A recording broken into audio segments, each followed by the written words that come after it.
Bismillahirrahmanirrahim. Hadis yang ketujuh dari 40 hadis tentang keagungan Al-Quran di bawah judul Min ta'dhimil Qur'ani khatmuhu bi fiqhin. Di antara cara mengagungkan Al-Quran adalah mengkhatam Al-Quran itu dengan memahami maknanya. Dalam sebuah hadis yang diriwayatkan dari Abdullah bin Umar, anna Nabiya sallallahu alaihi wasallam qala lahu, bahwa Rasulullah sallallahu alaihi wasallam bersabda kepada beliau, Iqra'il Qur'ana fi syahrin. Bacalah Al-Quran dalam waktu 1 bulan. Qal inni ajidu quwwatan. Abdullah bin Umar berkata, saya sanggup membacanya kurang dari 1 bulan. Rasulullah melanjutkan, Iqra' fi isyirina.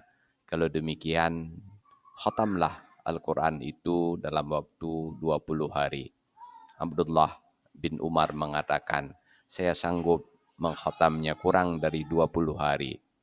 Rasulullah bersabda, Iqra' fi khamsa asyarata. Kalau demikian, khatamlah bacaan Al-Quranmu di dalam 15 hari. Abdullah bin Umar berkata, saya sanggup mengkhatamnya kurang dari 20 hari.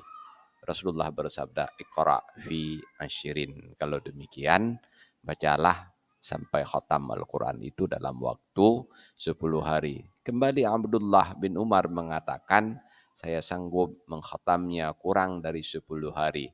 Sehingga Rasulullah SAW bersabda, Iqra' fi sab'in wala tazidanna ala dzalika. Kalau demikian, khatamkan bacaan Al-Quranmu dalam waktu 7 hari. Dan ini jangan ditambah lagi.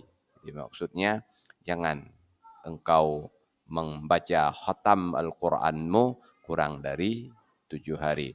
Dalam hadis lain diriwayatkan oleh Abu Dawud, Rasulullah SAW bersabda, la yafqahu man qara'ahu fi aqalla min salasin. Tidak akan memahami makna yang terkandung di dalam Al-Quran itu orang-orang yang membacanya kurang dari 3 hari. Wallahu a'lam bishawab. Walhamdulillahi rabbil alamin.